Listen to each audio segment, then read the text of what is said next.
All right, masters. Now, everyone, just relax your whole body and sit down in a comfortable position. Take a deep breath in. Just take a lots of oxygen inside. And now, clasp your hands together and cross your feet and keep your shoulders down if possible. And just close your beautiful eyes. And this 30 minutes, dear masters, you are going to be with you only with your breath. So just aware of your incoming and outgoing breath. And just be with your breath all the time, please.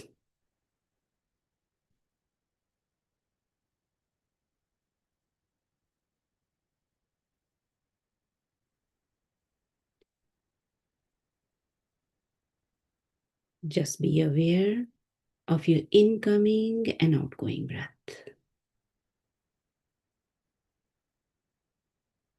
In starting, it's a very common. Lots of thoughts will come and thoughts will go away. So you no need to worry about your thoughts. Just be aware of your normal and natural breath. Just be with your breath.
You are not the body.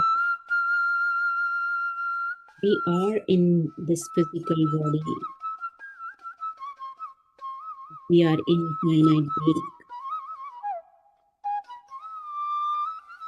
And this is your infinite journey, dear masters. Just go breathe as deep as possible and connect to your higher self. Connect to that energy.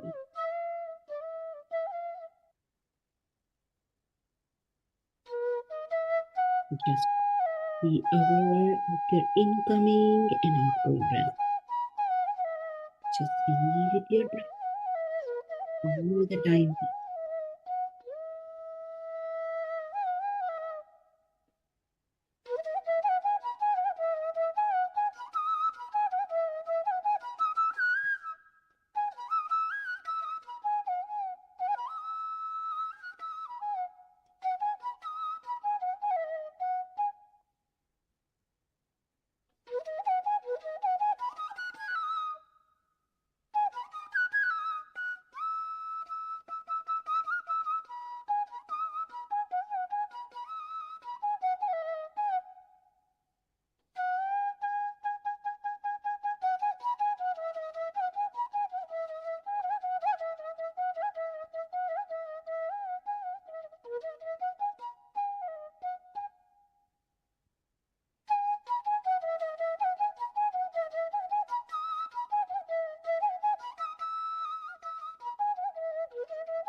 Do not worry about your past.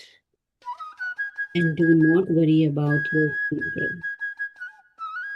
Just be here. Be with your breath all the time.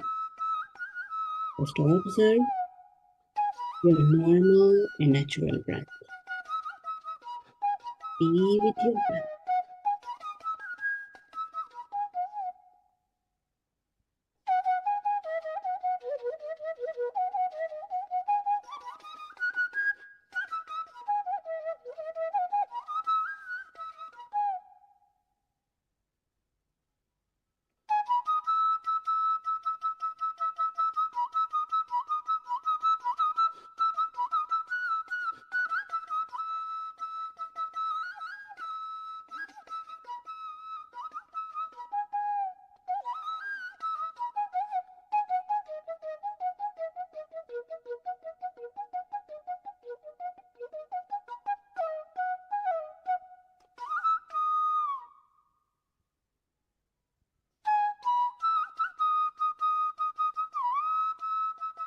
It's gentle each and every cell of your body.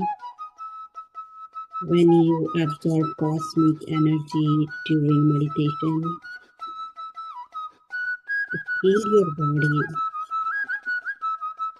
And this energy reach to your each and every chakras.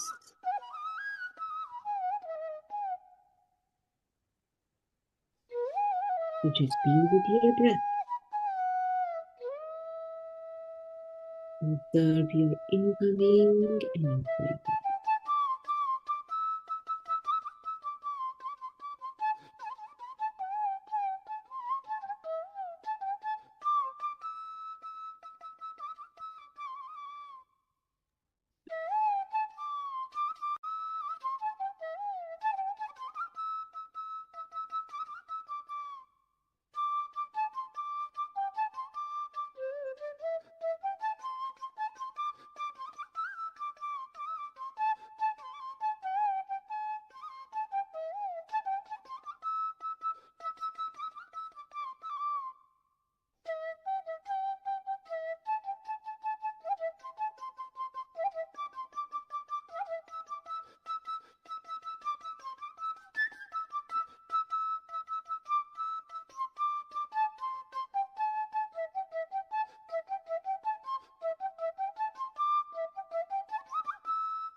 Just observe your incoming and outgoing breath.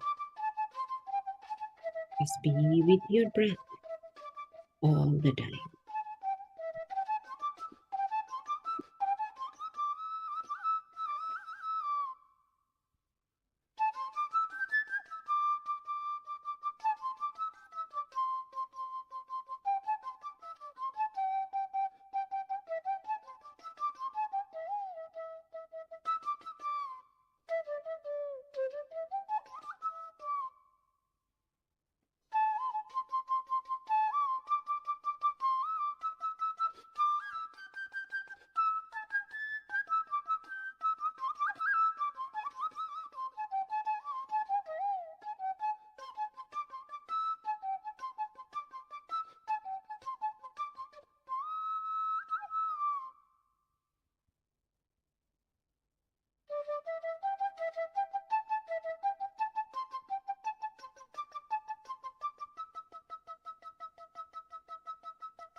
If your thoughts are wandering away, bring back your awareness to your beautiful breath, your incoming and outgoing breath.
Let not even single breath slip by without your attention. Try to sink as deep as possible with your breath. Just observe your normal and natural breath. Be with your breath.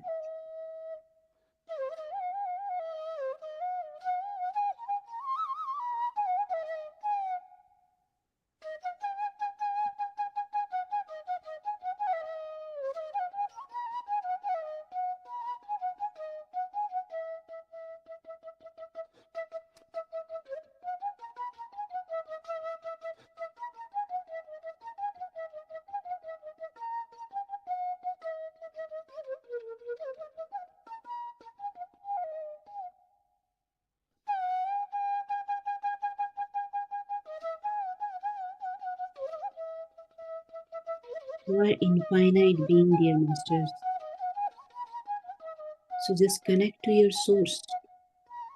Connect to that divine energy, cosmic energy, which is going to flow through your sahasrara, to your each and every cell.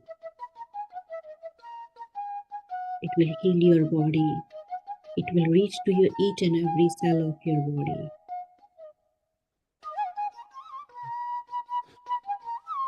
Just try to sink as deep as possible. Just be with your breath.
Each and every breath, each and every minute of our life plays a very important role. So let not even single breath slip by without your attention. Just be with your breath all the time.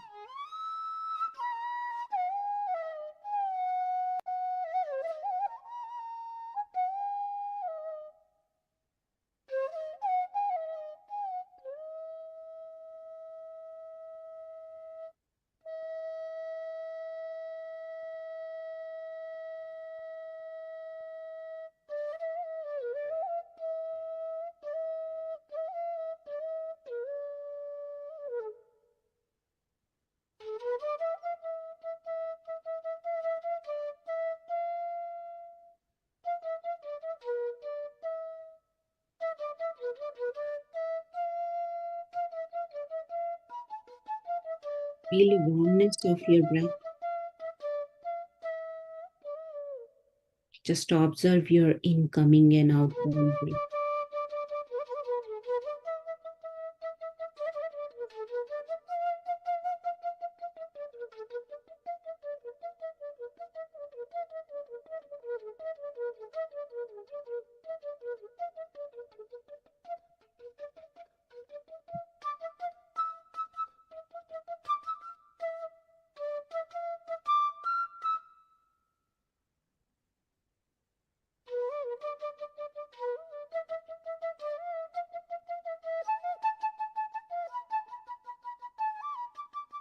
When you connect to your breath,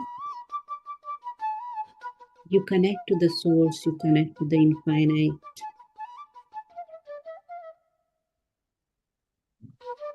You just connect to your higher self.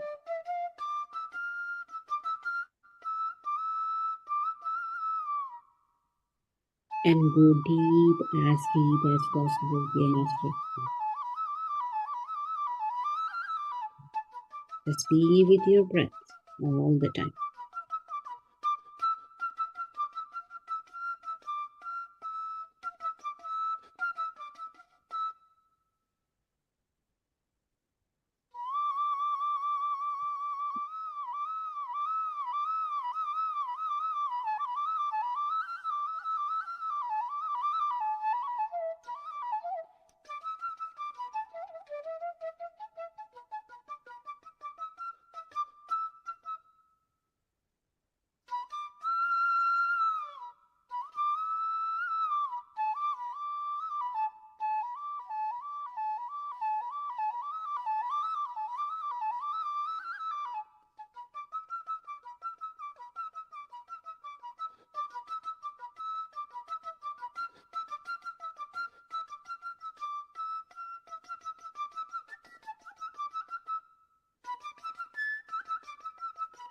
Just observe your incoming and outgoing breath,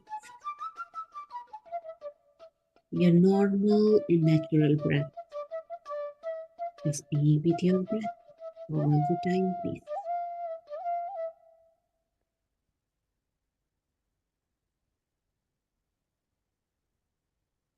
Let not even single breath slip by without your attention, dear masters. Just be with your breath.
At this moment, just be for you. If your thoughts are wandering away, bring back your awareness to your beautiful breath, your normal and natural breath.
With each inhale, when you observe your breath, feel the cosmic energy is entering inside your body. And when you exhale, feel the old patterns, or you are releasing all old patterns from your body. Connect to the source, connect to the higher source, dear master.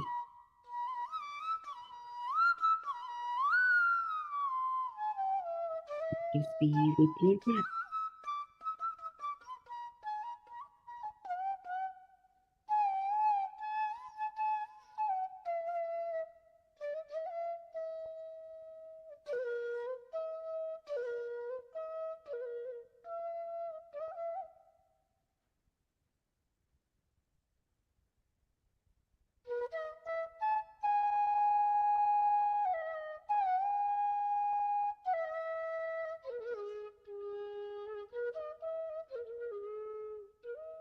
When we focus on our breath, universe always supports us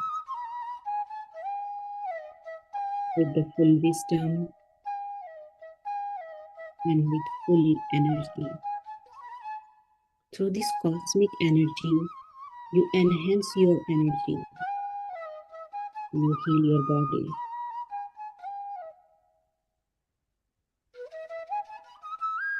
So just let's focus on your incoming and outgoing breath. With your breath.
Just observe your incoming and outgoing breath. Be with your breath.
If your thoughts are wandering away, bring back your awareness to your beautiful breath, your normal and natural breath. Just be with your breath all the time.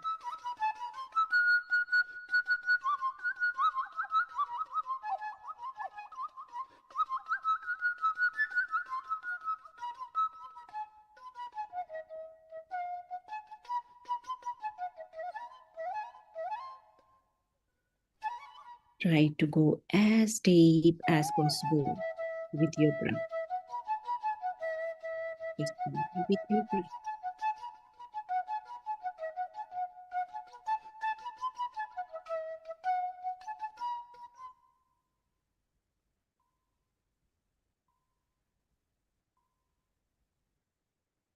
Let not even single breath slip by without your attention.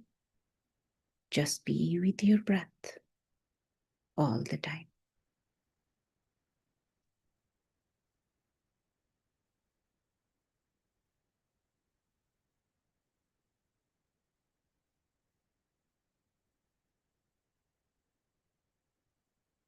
Just a last 1 minute, dear masters.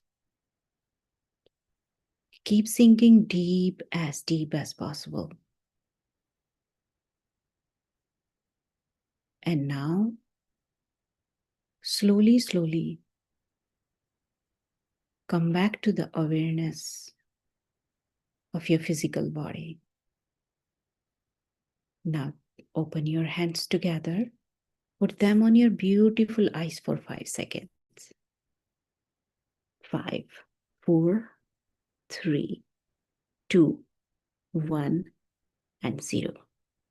And now slowly open your eyes and come back to the present moment. Okay, we will clap to your masters now. You absorb lots of cosmic energy and we will clap it. It's such a wonderful time you set in meditation. And okay, 1 second, let me see here. Okay. Yes, so now you can drink your water, feel comfortable, because while you're sitting a little long for meditation, even though your body, your each and every cell of your body recharged, even if you're feeling it's okay, if you're not feeling it's still you absorb cosmic energy. And that's the system of meditation. So, and definitely whenever you have a time, um, tomorrow, because if it is a daytime or nighttime for you, so you can go to garden, so you can be a little bit grounded also.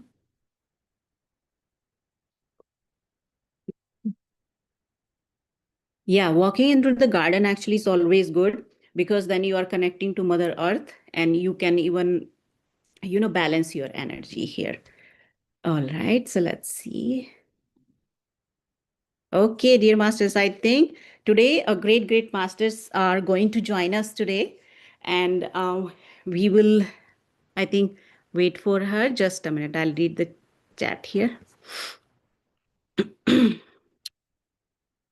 Okay, thank you, Shraddha Shahu. Thank you so much for joining, and I'm so happy you had a wonderful meditation here. Suma ji, thank you so much. Shaluji, thank you so much. I'm so glad to hear that you all have had a wonderful meditation now. And if you want to share some, your experience, you can share also. I think you can share in the end also, end time when we are going to close up. So let me just.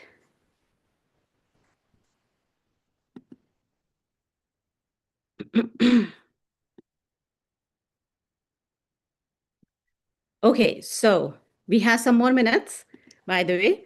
So Great Master is going to join us, and it is the topic. Topic is a middle path. So we are going to talk, or Master is going to talk about it. So we have some more minutes. Feel free, Masters. Open your, raise your hands, or you can chat. I can read on chat. You just talk. Feel free to talk about your experiences, however you feel. Yeah, like the seven types of experience we talked that day. So anyone wants to share? Most welcome. Go ahead.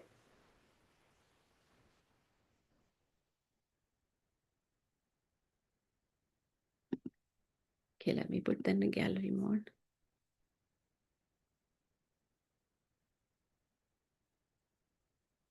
Okay, so I'm going to call by name in case. So Neha ji, okay? Yes, Neha ji, please unmute yourself. Hi, ma'am. The meditation was very nice. I had such a nice time. It was really nice. I could meditate and I can see myself, now getting calmer with each day. Thank you Oh, so much. But oh, having said that, I had a question. If it is right time, not related to experience, can I still ask or should I wait yeah, for you Saturday? have some minutes. Yeah, Yeah. definitely. So I It. just wanted to know, ma'am, see, beliefs. The other day, how nicely Pari ma'am explained about belief and thought process and how it turns into our reality. So I understand all of that. But how to break the belief system? If you know you have certain, is the meditation only answer or you can Break the practice? belief system. Look at that. Who made the belief? You did that, right? You're a creator, right? I did not go in your life and tell, like, you had to do this and that, right? You made that belief. And you know what? The faith and belief, definitely, where you connected, we called connected to that energy, right? Once you have faith and belief, then your energy is going to connect with that too. So breaking your all these things, you are a creator. That's the answer is inside you. If you still you are waiting for that answer, means you have to sit more, little bit more. If I have that answer, I'll sit with myself. Yes, answer will come, no doubt. Yes. So, and again, read books. We have so many books related to this one. We will put it if we have any more books, related to that topic. And yes, keep observing yourself. It's not a meditation just for Nehaji for 30 minutes or 40 minutes. It's a every single minute time meditation. You observe yourself, you check yourself, how your thoughts are going, how you are, handling the life, how you are talking to people, how I will say how you're living your life. When you observe each and every minute yourself and your breath also, that is the real meditation. And yes, slowly, slowly, it will come with the practice, right? Yeah. So that's what our masters, the great masters, also said. Like, swasa swasa japo harika, right? If you will look at that in Hindi words, so like every single minute. Okay, all right. Our great master, Alekhya master, is here now. So okay.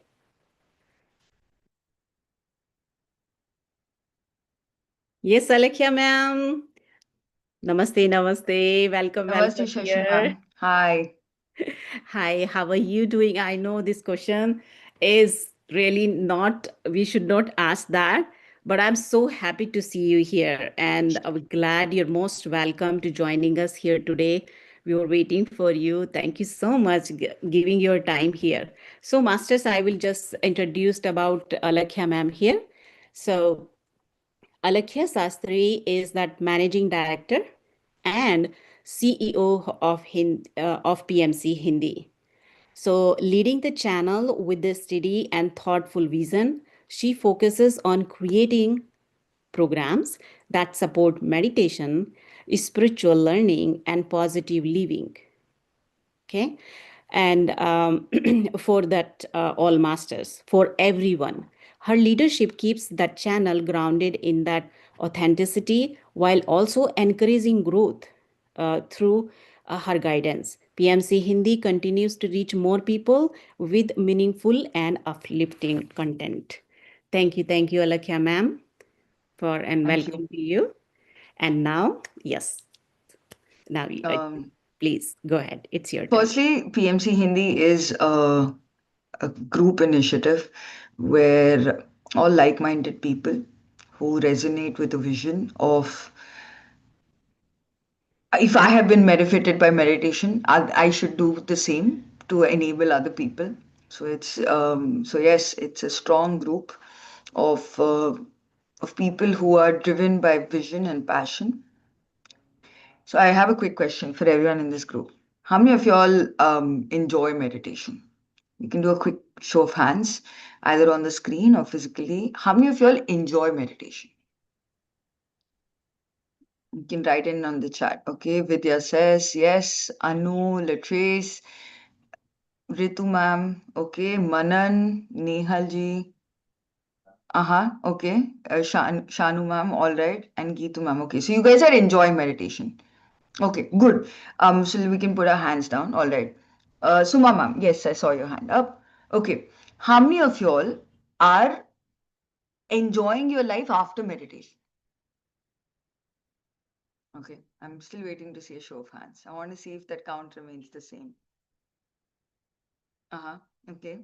I think maybe more than meditation. Okay, Manan is like, no, I'm not really sure yet. Okay, all right, great, wonderful. I'll tell you why. Because, okay, thank you for your inputs. I'll tell you why I'm asking you this question. Because we start a journey of self introspection, or and in that journey of self introspection we stumble on one of the tools is meditation, right? And for some people this desire to get the answers is so strong that we miss the whole point, that it's not about the destination, it's about the journey in itself. So hence the two questions: do you like meditation, do you enjoy meditation, and second, what are you really happier after meditation? So I'll start with my story, because I use meditation as a tool, and that's the essential difference. When you use meditation as a tool, as a resilience tool, or as a tool to overcome your, because you know it's a science, right? When you breathe, you are able to give your body the healing capacity faster, you have more control over your mind, you are able to break your older patterns, you're able to rewire your brain into thinking exactly what you want to think. All of these things, these are byproducts of when we meditate. So obviously I joined meditation because I'm like, okay, it's a science. I was a student at that time, almost 15, 16 years ago. And I was like, okay, I need concentration. So I'm going to meditate to increase my concentration and to overcome my fear. Because I don't want to like be fearful, and because if I'm fearful, then I'm not able to perform better. My efficiency drops. So it was a very logical reason of why I meditated. And I'm sure, and it's not just with me. I've seen majority of people who actually start meditation practice as a tool to overcome something, even if it is to find answers. So as a student, that was my journey. And obviously the science is so practical, and I mean it has such fast results. So of course I got good marks. I want whatever I wanted through meditation, I was able to easily manifest. But I was not happy just because I was a meditator and I was meditating for that 45 minutes, and doing my bit of service, as in, so whenever I would get time, since my parents were also meditators and we were part of a community that wanted to support each other to meditation.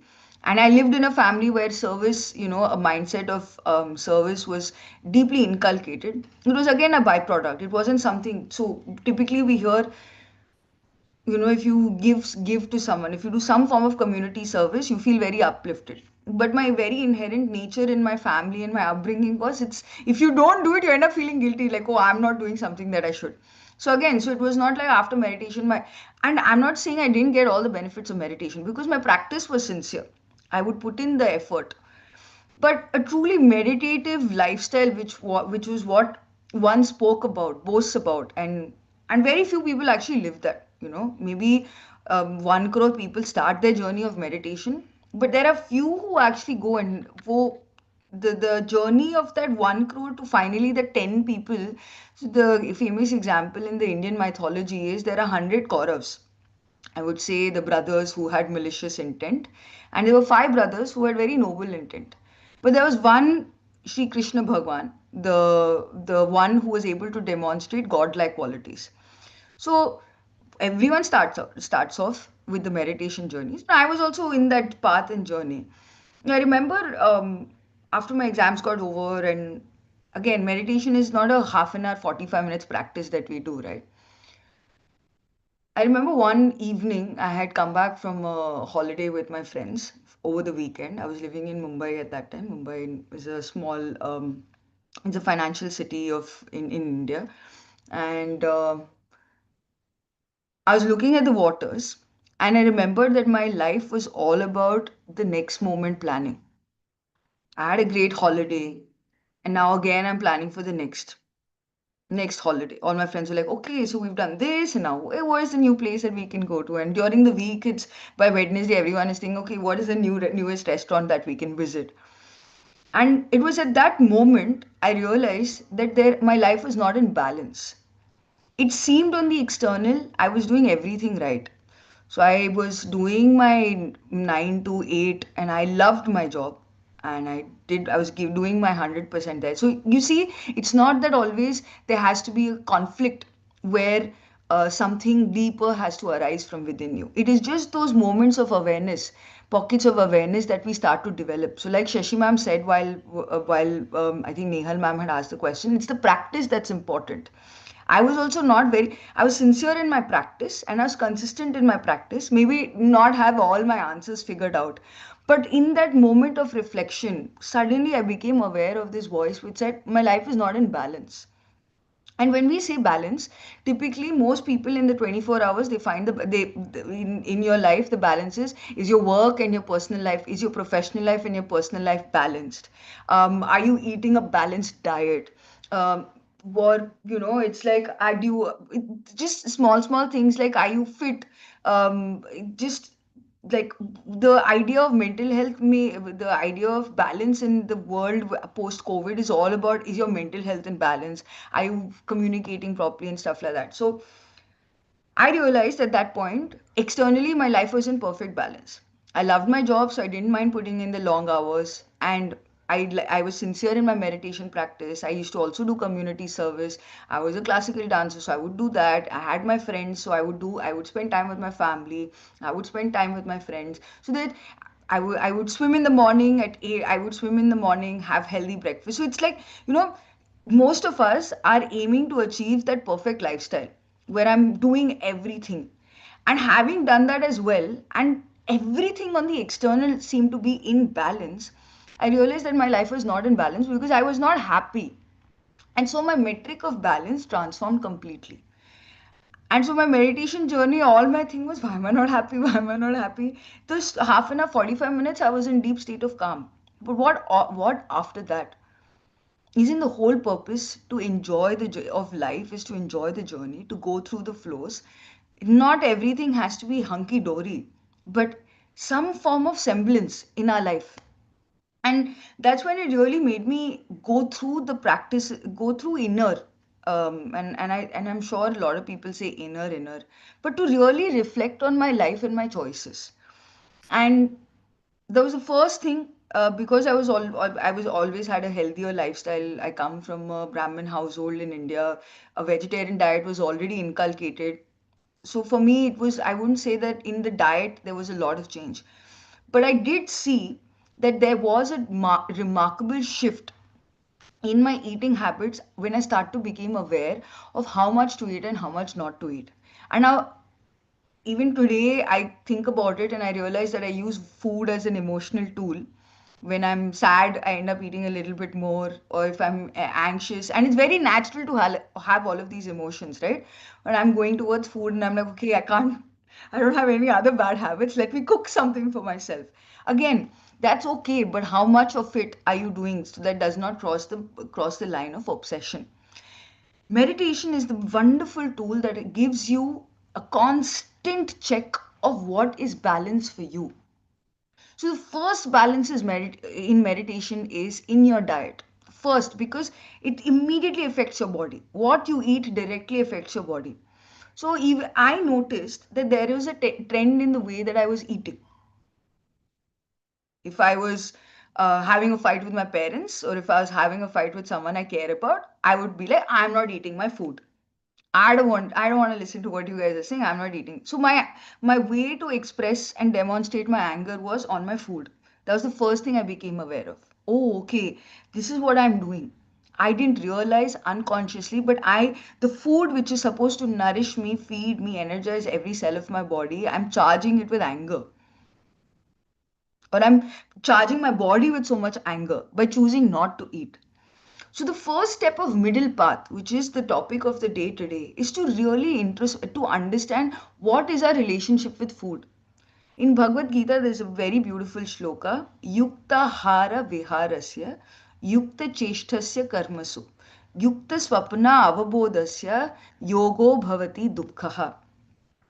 Yukta, the word yukt itself means right. Not more, not less. It doesn't even say middle, it says right. And that right is subjective for every single person here.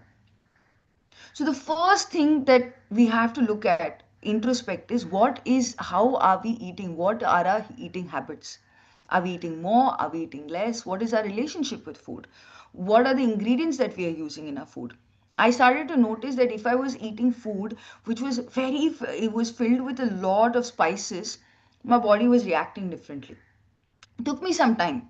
It's not just one time, or it's not just okay, one day suddenly I had this euphoric moment. It was trial and error and experiment to see what works for me, what does not work for me. These days I've realized maybe milk is not suiting me that much. Now I have a relation with milk because we're in an Indian household, South Indian household. Curd, yogurt is something which is a very integral part of our diet. So now I'm thinking, oh, okay. So, but I realized that my relationship with milk is changing, not because it's influenced by other people. So again, I keep checking myself, is it because there's a cult veganism culture that is there, okay, everyone should be plant based, is it because of that, or is it really listening to my body? So the beginning of middle path starts with when you are able to listen to your own requirements, unique requirements of the body.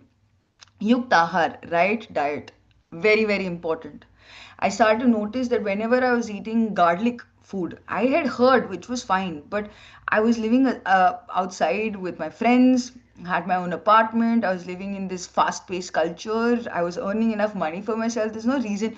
Every weekend, so there's a concept of pop up restaurants. So we would plan, oh, this Thursday we'll go here.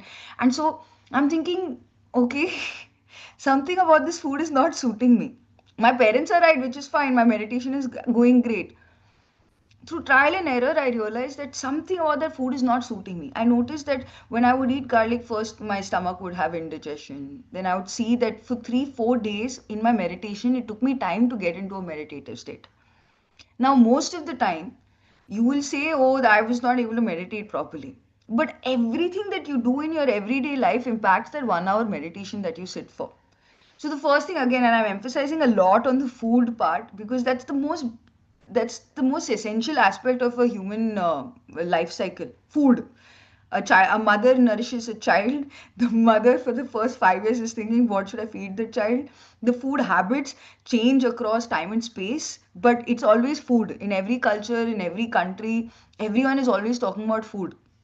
A 24-hour cycle is divided also based on food itself. Though now it's changing, but it's like, oh, what am I going to eat for breakfast, lunch, and dinner?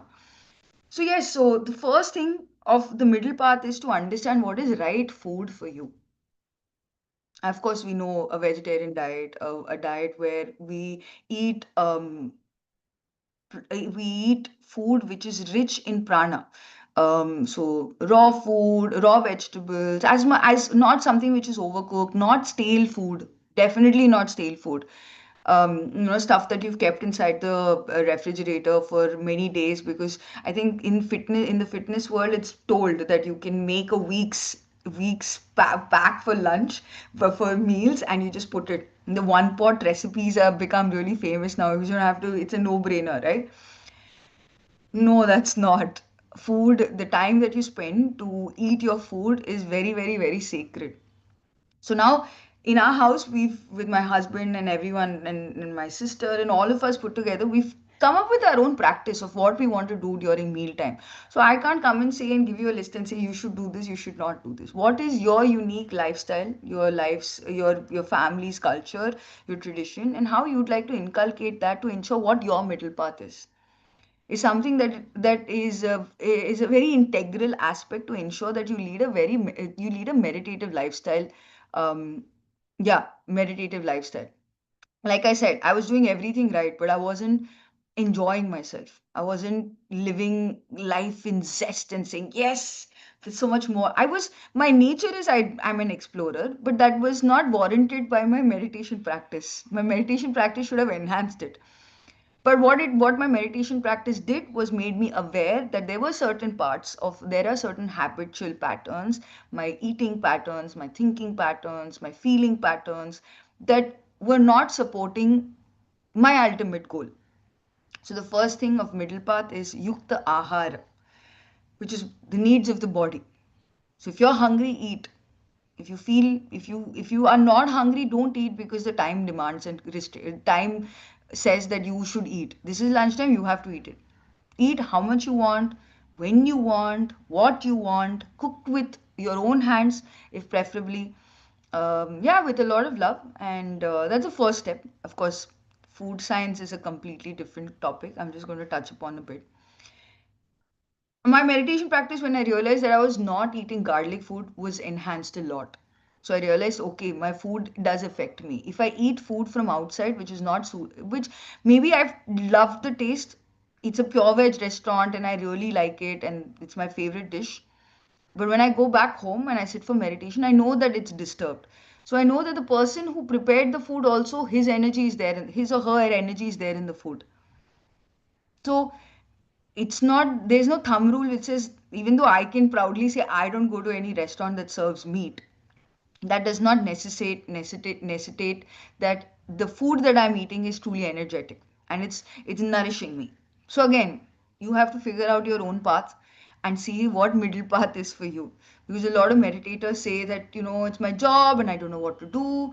And I saw a very famous interview by Sudha Murthy, where she was talking with a food connoisseur in India, and she said, I travel the world with my food packets. I cook myself. Because I'm a vegetarian. So I realized that if someone can choose of her stature, can also choose a lifestyle, it suddenly made a lot of difference for me.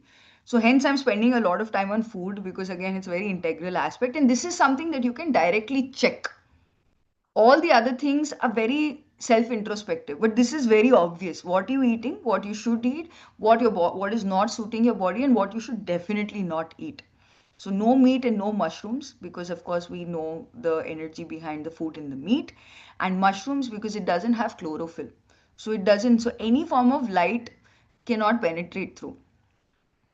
It's a fungus, so it is a life form in its own way.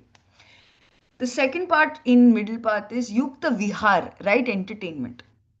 So what, as important it is to live in the balance of the needs of the body, as important it is to live in the needs balance in the needs of the mind.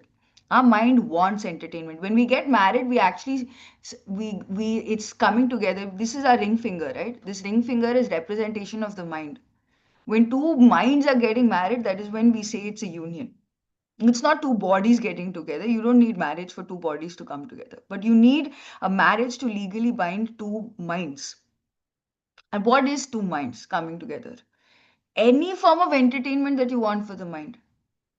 My husband likes video games. I do not see the point of video games. He loves anime content.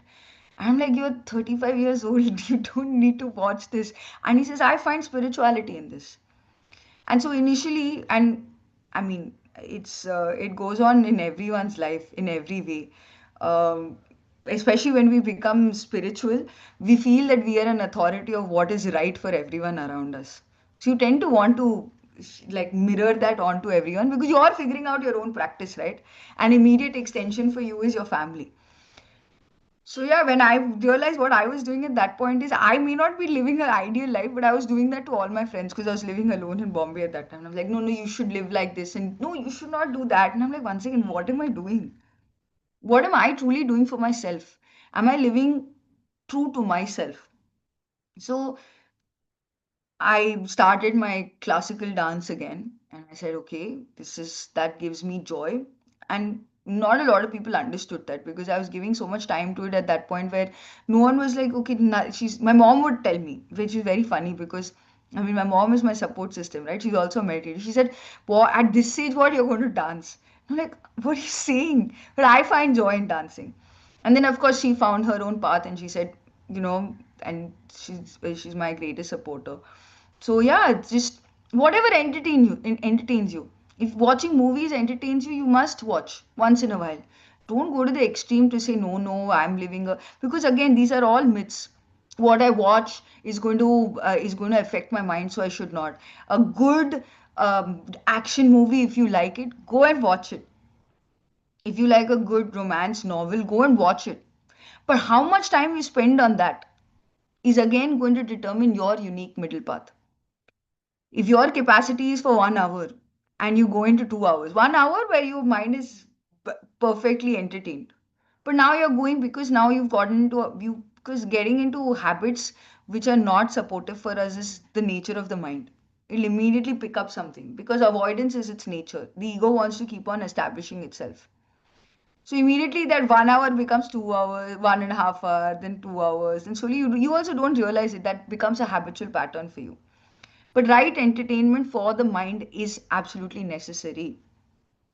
And I was not doing that because I was living like a robot at that time. I have to do this and I have to do this and I have to do this and I have to do this. Okay, so I have to do my weekend service, seva, at whichever meditation center that's possible.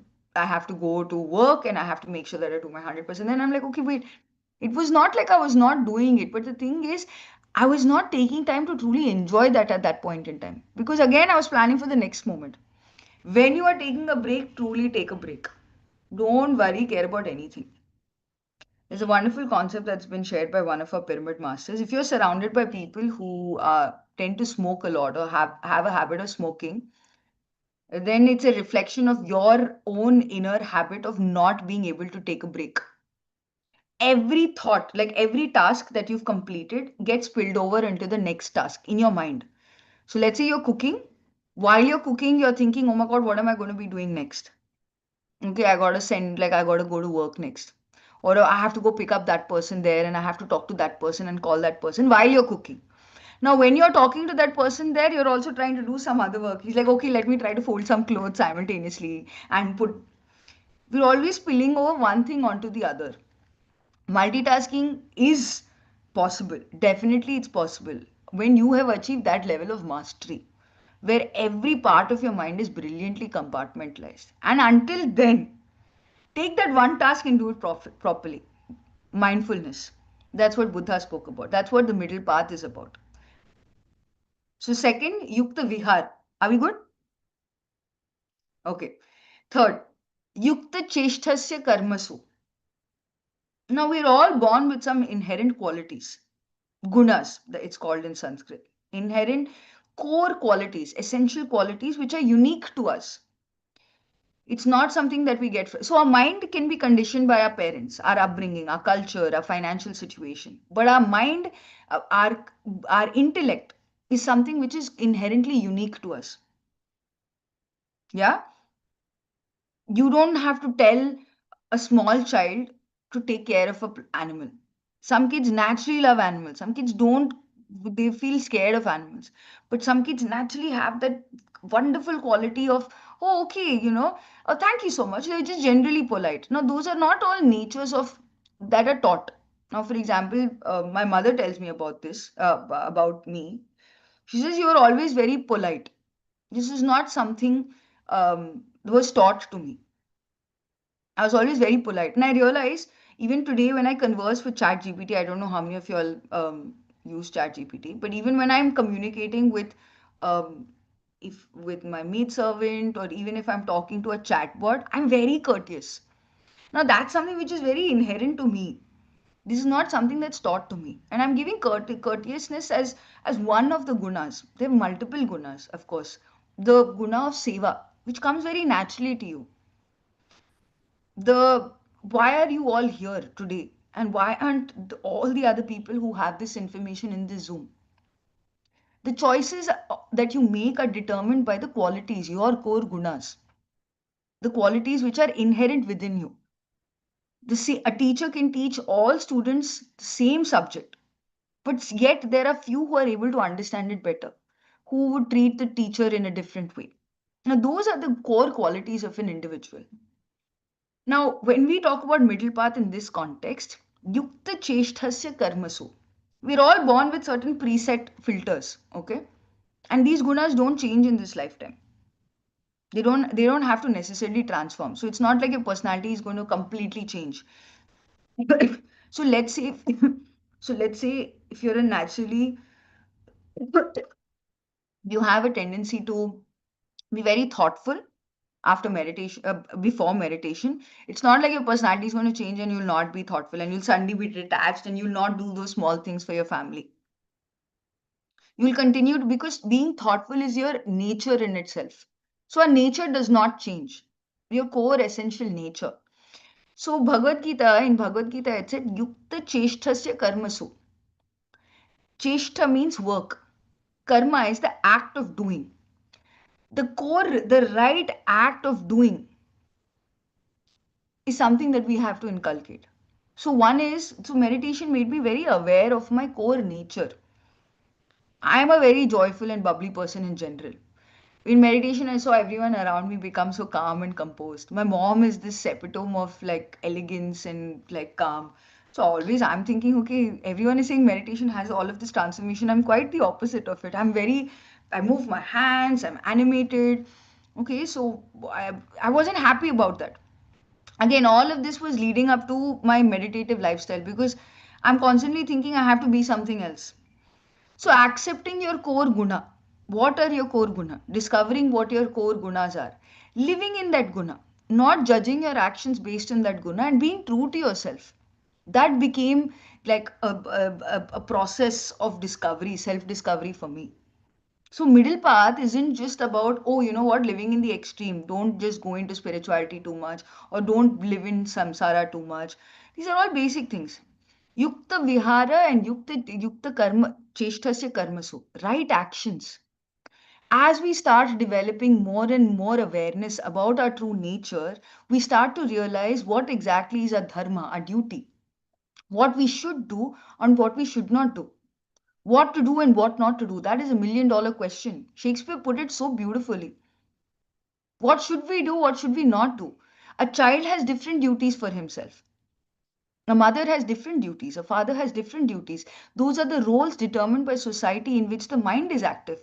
But who are you? Your core nature. What should you do in a situation? How should you discipline your children? How do you educate your children? How are you true to yourself, your habits, your lifestyle? Is something which is very unique to you. And so the middle path, the journey of finding your own golden middle path is to discover what is right for you. You cannot do away. You can never be happy if you're trying to be against your nature. You cannot make a wild tree, forest tree. Like I don't know how many of you all have seen a monstera plant. This huge. It's supposed to be an Amazonian plant. But now we've brought it into our homes and we're trying to tame it by wrapping it around lots. But it will always grow wild. That's its nature. You cannot tame one's nature. You can master one's nature. And through that, figure out what it is that you want to do, what you should do, and what you should not do. If you're a sensitive person, saying a few harsh words to someone to put your point across is going to make you sad. You can't say meditation has not helped me to become detached. That's your nature. You are a sensitive person. You don't have to become insensitive. It's a strength for you. What you will learn is understanding your strength, you will learn the art of communication. How do you communicate your displeasure in the right words? Yeah? Is this making sense to you guys? So the idea is not to be someone else, but the idea is to be more and more you, the unique you that you are. And the middle path is the only way in which we can discover it. By going through the extremes, we figure out what the right path is for us. So no one in PSSM, if you ask anyone, what should I do in that situation? No one can give you an answer. No other person other than yourself can ever answer what is the right thing for you to do. Because you have so many layers of your everyday life, which have your food habits, your mind's nature, your cultural habits, your own gunas, your core nature, which you have to discover for yourself, no one else. Yeah. So right actions, yukta cheshtasya karmasu.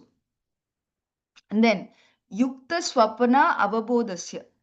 Swapna is sleep.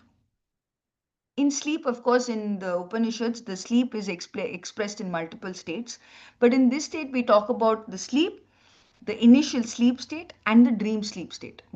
The dream state in your sleep, swapna, dreams. But when will you get the dream? I mean, in the Upanishads, it's spoken philosophically that even your everyday life is a dream, but I will not go in that path. What is when in our 24-day life, we spend almost 6 hours on sleeping? How deep is your sleep? How undisturbed is your sleep? How soundly are you sleeping? Is a determinant of how well your meditation practice is going to be. Are you truly leading a meditative lifestyle? Your 1 hour meditation, if you're sitting in meditation and you're still falling asleep after 3 weeks of practice, then you got to check yourself.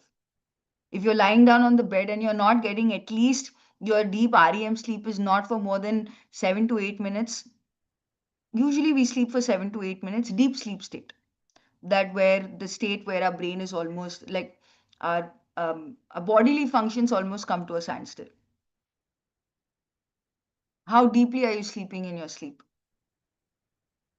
That's a determinant of your middle path. It's nature has designed us our circadian rhythm based on the light cycle for us to sleep in time, to find the relaxation that is needed for this body, this beautiful engine that we are working in, this temple that we are residing in, to recuperate. You don't have a good night's sleep, you are not going to have a good morning either. If you are Hindi mein, in Hindi it's called chidchidapan. You're I don't know how to say it. It's the word itself has that emotion behind it. Chidchidapan. Cranky. I think cranky. Cranky. Yeah, cranky, but it's not equivalent to the word chidchidapan. But you get the Yeah. gist. Mhm. We wake up cranky in the morning. Why is that? We've not had the proper sleep for your body to be completely at rest, to connect to the source. That the time to time connection with the source, very, very, very important. Yukta swapna avabodhasya, and then right understanding. So with right sleep and in your dream sleep state, I mean, I'm a lucid dreamer, so I'm very active in my dream state. It would happen spontaneously earlier, but now I, I like that. I think I enjoy that time. And again, that's a different subject, but you can master your dreams as well. You can be completely aware of what is happening in your dream state. It is possible. It is there. It is not some superhuman quality. We can all do it when your mastery is there on the remaining time. The remaining 18 hours of your day, have you mastered your mind? So that in your deep sleep state, dream state, you can master it as well. So yukta swapna avabodhasya, sleep state and understanding. So through all of these four, we will start to develop what is right understanding. What is the real meaning and purpose of life? What are we meant to do? Am I just a mother, father, brother, sister, uncle, aunt to someone? Okay, I also, yeah, okay, I live a professional life. I'm supposed to grow in my career path. Oh yes, I'm supposed to do seva for people and contribute back to society. What is that? What is right understanding? Why? What is the meaning and purpose of it all? And I can tell you this, that from that day, that evening, sitting by the beach, trying to figure out why I was not happy. And today, right now, this moment, I can say that this journey has been a very adventurous one because I've learned many things, unlearned even more things. I'm discovering so many more new things with a very, very, very strong understanding, knowingness of why I'm here. And of course in society it's very easy, no matter what kind of what, even if you think coming in seva and you think, oh my god, I'm going to just feel uplifted, there's another trick, there's another pothole there, the spiritual ego pothole. So it's just constantly you being your best companion and figuring out what is it for you that you are here to do and meant to do and want to do. At one point, what you want to do, you're meant to do and should be doing, or everything merges into one. It will. And in those moments, you'll truly feel the Brahmanandam, the cosmic bliss that is spoken about in all of our scriptures. That state where you are truly one with everything and everyone. And you can have those moments in snippets. And I think that's why we come to have this earth experience, to kind of go through all of the journeys and come to this point of discovery and say, ah, okay, that's what this is meant for. Just imagine, no, when you go to a new country and you don't know how the, let's say, how the grinder works there or the mixer works there. And suddenly you figure out, and when you figure out and that button works and you know what that's meant to do, it's doing, the mixer is doing that, you're like, that's what that's meant for. You know, that thing you are suddenly understand, that's the understanding that we're going for. And so we figure that out in our life. And through this through this journey of meditation, being in the sangha of these wonderful co-creators who are also figuring themselves out, um, you learn what your own unique middle path is. The general middle path is be the one in a billion. Be your unique self. You are unique. You cannot be made any more different than you. Your fingerprint is a representation of that. You are absolutely unique. And yet, when we figure out that I am unique, you realize that we are essentially all one. We're all going through our journeys and practices and life experiences to kind of just explore what is this all meant to be. And so we're not actually that different from each other. So being a meditator does not give you what is that called? A chip on your back, a chip on your shoulder to say, ah, yes, I'm different. We are no better than anyone, but we are not lesser than anyone. And that is the discovery of the middle path. So thank you so much. I mean, there's so much more to talk about it. But it's all a matter of self discovery. Go through your life experiences and yeah, discover the beauty behind each action. Dhanyawad. Yes, Alekhya ma'am, is such a wonderful speech, and the view you have given us. You have taught us how to live, like exactly actually, and you meditate, and how you are going through every day, how you have to look at yourself deep in each and every aspects of life, not Yeah. just only meditation, not professional life, even eating food, sleeping, everything you included. Such a wonderful. Thank you so much. It's a power packed session you have given actually, and I really, really thanks to you and gratitude. You came here. You have given your time, and thank you so much. Yes, Thank you, master. Shashi ma'am. Thank you, ma'am. Thank you. So Alekhya ma'am came here, and it is like have given lots of knowledge and wisdom. So masters, everyone, please use it. Make a notes, write it down because you are going to forget it. Even me too. So many things, whatever Alekhya ma'am said. And feel free. Alekhya ma'am, is it okay if masters will ask you questions? Sure, Okay. sure. Okay. So masters, I have one request, suggestion. Please open your camera, whoever can. And please ask your questions, raise your hands, and feel free to raise your hands and ask questions. The great master says in between us. I Okay. wouldn't use the adjective great master. You Just, are. yeah, I think co-travelers is good enough. Thank you. No, kind words. I So the have a last part one. of the shloka, sorry, I'll just complete. The last part of the shloka is yogo bhavati dukkha. Yoga, which is union. And again, all of this is possible. I was even able to discover this was only because of meditation. So your 1 hour of meditation practice that you're doing is impacted by the remaining 23 hours when you're not meditating. And so a meditative lifestyle is not just that 1 hour practice, but every single thing that you're doing, living a life of awareness. So the end statement in the shloka is yogo bhavati dukkha. The more that we come into that right state of living, naturally, this practice of yoga in itself, yoga in this context being meditation, will lead us to reducing our ignorance, which is the cause of our suffering. Yeah, yeah, Beautiful. your question. Beautiful. Yes, ma'am. Yes, Alekhya, ma'am. I just wanted to put one, my experience here that, like you were describing, like eating some food, and you will come to know when you're sitting back in the meditation, and you can tell yourself, okay, today it was not deep, did not sink at all, and something was wrong, and that checking back was not our habit. We will say, Yeah. okay, every day is not same, right? But yes, I started checking that, and when I realized, like, yes, food affects you, even Yeah. your sleep affects you, even though your thoughts also, like the patterns, the way you are going whole day. And yes, this is a very, very good idea. And I also checked that, yes, some food which is I left, which one is a garlic. So I completely left that. And it's really Mm-hmm. helpful actually after Yeah. that. Yeah.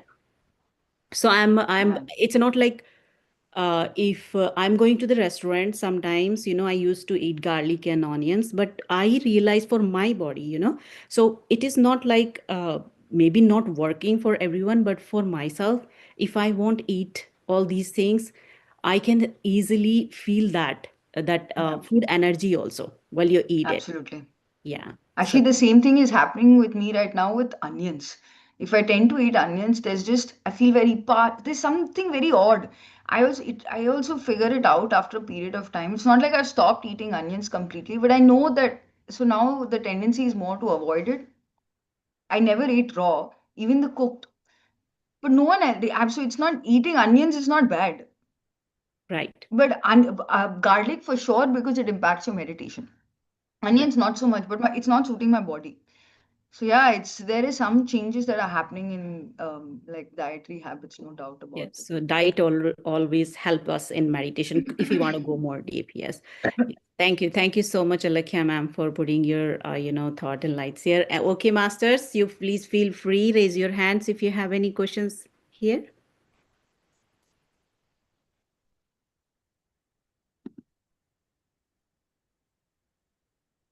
Okay. Hi, Hi. Hello, Alekhya. Seema ji. Yeah, please. Yeah, Hi, I'm Seema from California. I always, hi, watch your PMC Hindi YouTube channel.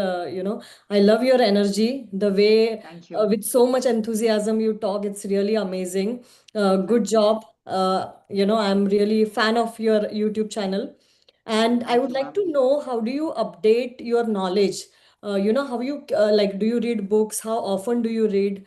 And what you would give advice, like if we want to keep update ourselves with the right knowledge, and how much to update, like how much we can absorb from it, how, like, what kind of frequency we can use for, so something about it. See, books, definitely books. There's so much information out there today, actually. As you can see, I have a lot of books always around, and I know I don't support piracy, but there's this website I found called, I was told about Ocean PDF, which gives you a lot of PDFs. I'm not one for PDFs either, but yeah, to answer a short answer to your question, books reading is the ultimate, and we've been so fortunate. I wouldn't say fortunate, but we have that researched book library given to us by Patriji. So I think PMC Hindi, there's a blog called Patriji Recommended Books. Mm-hmm. Just hop onto that and pick. And so then I'm asked, the next question is, what is the right book for me? Um, there is no right book for anyone. It's just what you feel connected to. Sometimes I feel connected to biographies of people, to understand more about how they lived their life. There's this book that I currently have in front of me. It's by Ernest Shackleton. It's called The South. This is not a spiritual book per se, but it talks about. So he led an expedition in the Second World War to um, Antarctica, and he had a 36-member expedition, and he ensured, from a team leadership perspective, that no one died. Very extreme situations, and there's a lot of, and and in fact his expedition was a failure because they weren't able to collect samples and all of that. But you can read that, because right now I'm in that stage where I don't want too much wisdom. Everyone is giving gyan around me, so I want to just learn from the human spirit to say, why is it? Because again, we are spiritual beings having human experiences, And I think art is a beautiful way that is expressed by people. But again, having said that, one lifetime, if we can read at least some of the books that have been recommended by Patrisa, that'll be incredible. So there's no one right book. I feel it's just a calling that you have. Um, I personally feel very connected to shamanic wisdom. So that's something I discovered about myself. Like Carlos Castaneda's books are incredible. Some part of Toltec wisdom, which can be considered as shamanic wisdom, is Four Agreements, like Don Miguel Ruiz's series.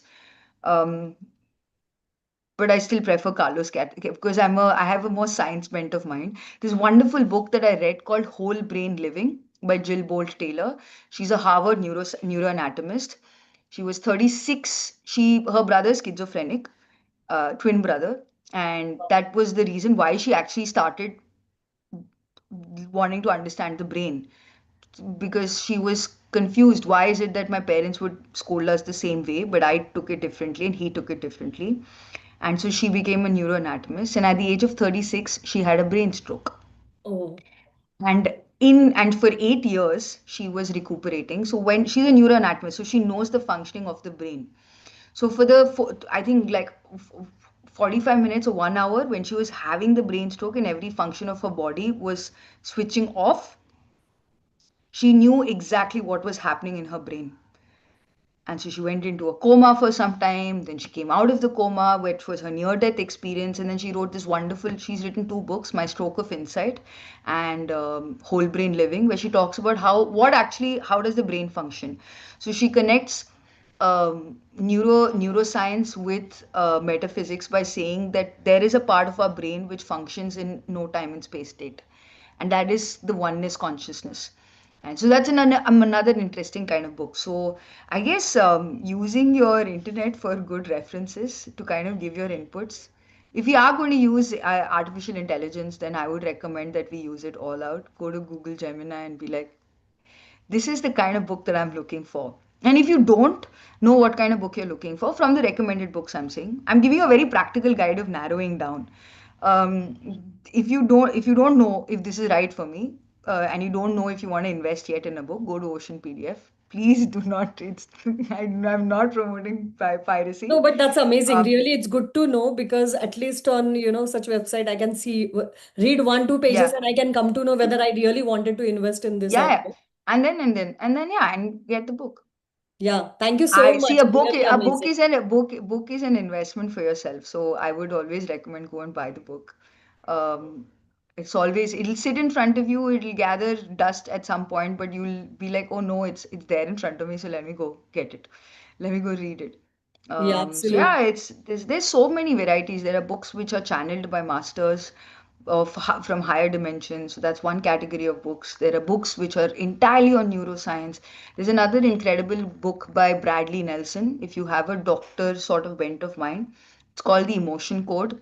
Again, insane. If you're interested in learning about family constellations and traumas passing down through centuries, I think the name of the book is. What is the thing? And it wasn't because of you. Oh, wait, hold on. I'll tell you what the name of the book is. So hey, so matlab, books. There are so many books. There's no right way of saying this is the only book. But yeah, I mean, again, Ocean PDF is just an ocean, literally. Use AI to prompt you in the right direction. Patriji's recommended books list should be available on the PMC Hindi website. Yeah. Yeah, thank you so much. And I would like to get your YouTube channel link. Maybe I'll ask, Sandhya to post I don't have my personal thing. PMC I Hindi. speak on PMC. PMC Yeah, yeah, Hindi, we just can PMC. hear you, right? More. Yeah. We have a podcast called Kya Khayal Hai, which now Yes. we're actually doing a lot of explainer videos to go deeper into the science. So yeah, you can check it out. And those are Thank you. amazing. I have subscribed to that channel, so I keep Wonderful. hearing it. So I would recommend all participants over here to check out that. It's amazing. Yeah, thank you Thank so you. much. Yeah, I would love Thank you. exploring attitude. I love that. So we'll definitely Yes. take it from here. It didn't start with you. Sorry, I'll complete the name of the book. It didn't start with you. Okay, yeah, I'll also note down Mark all. Wallen. Mm-hmm. Yeah. Thank you. Thank you. Thank you, Seema ji. Yes, wonderful, wonderful questions. Thank you, Alekhya ma'am. Yes, Vidya ma'am, please go ahead and unmute yourself and ask the question. I thank you so much for this wonderful session. It was Thank you. amazing. Yeah, regarding the food as well, I have seen like when I fast, I used to see that the intuition used to come quicker. But when I used to eat all this, uh, cooked food, it used to reduce. The raw foods and fruits and veggies, they used to increase the the sattva. So that's why the intuition used to come faster during meditation as well. Yeah, the one question I have for Master is like if you could share one of your greatest experience in spirituality till now. I think every day is one adventure. If you're talking any specifically about an experience within meditation itself, like a profound third eye experience. Yeah. Okay. Many in fact. I think there was one. If you, I've So I don't know you know about the purpose of pyramids, right? So I live in Delhi, New Mm, Delhi, and this is probably about 2014, and we had just constructed the pyramid on top of our terrace. So if whoever's in Delhi, you're welcome to visit. And the pyramid was not inaugurated yet.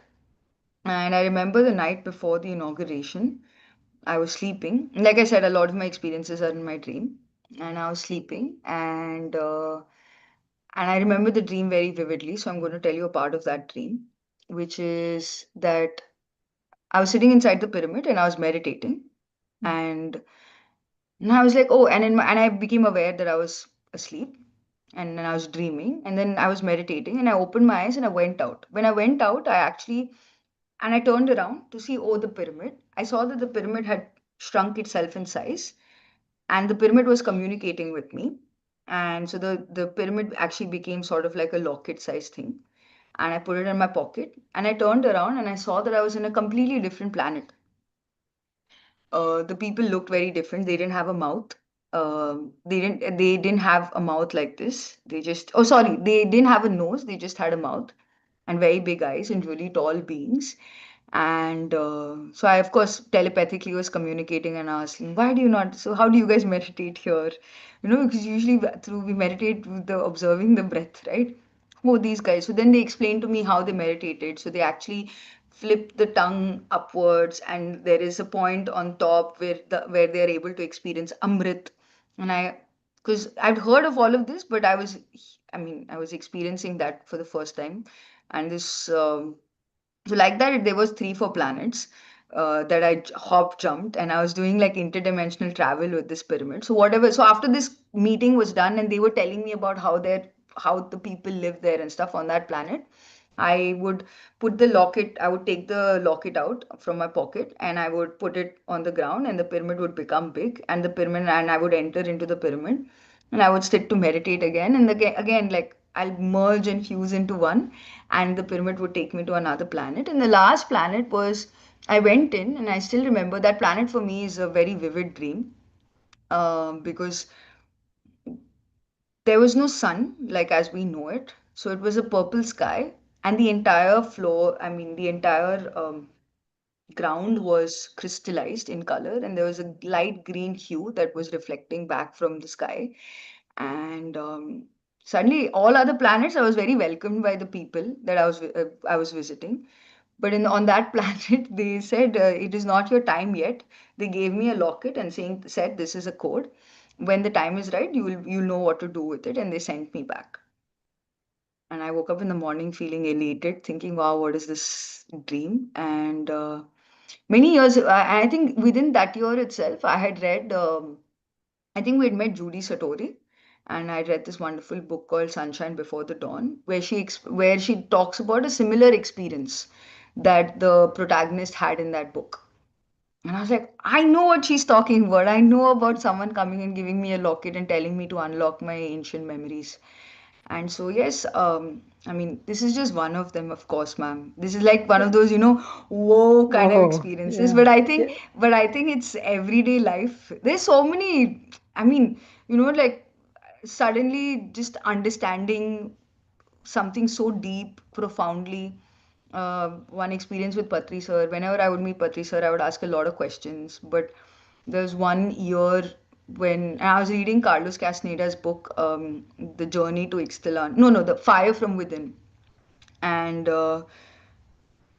I somehow understood more about Patriji, not like as a superhuman or from a metaphysical perspective, but just what is the purpose or the role of a guru and what the guru is meant to do, actually. And though I read that in autobiography of a yogi, it was very evident because I knew I never called Patri sir my guru.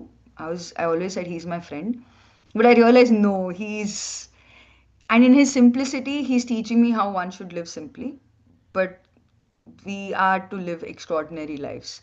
And if he can, he's leading us and showing us the way to lead our lives extraordinarily. And I would always have questions, but that one morning this was in Rishikesh where we do the annual event, and I was sitting and he looked at me, and in between a lot of work, I was running around and everything was happening. Suddenly caught me in the middle, and I still remember the river was flowing. It was a sunny evening or sunny afternoon in November, so it's kind of chilly there, but it was sunny. And somehow Sir is absolutely alone with no one inside. And he pulls out and he tells me, pull up a chair and said, come sit. And he looked at me and he said, so what's happening? And when I looked at him, I only saw light. And everything everywhere around me was light. I no longer had any questions of anything of trying to understand or about meaning, purpose, and all of those things. It just was, and I no longer had any questions. And I don't think I've had that the that questioning, like I need to know. It's just. And so now I know because earlier I used to ask Sir, like, how do I know that I know? He like, how do you know that your hunger is over, that you're no longer hungry? So I think it's just the journey which is very important, to make sure that you constantly are um, enjoying the process. Again, enjoyment is also not a category that you have to be part of. Just flow, whatever it is. I hope I answered your question. Thank you. You reminded me of a beautiful memory again. Yeah. Okay, thank you so much, masters here joining today.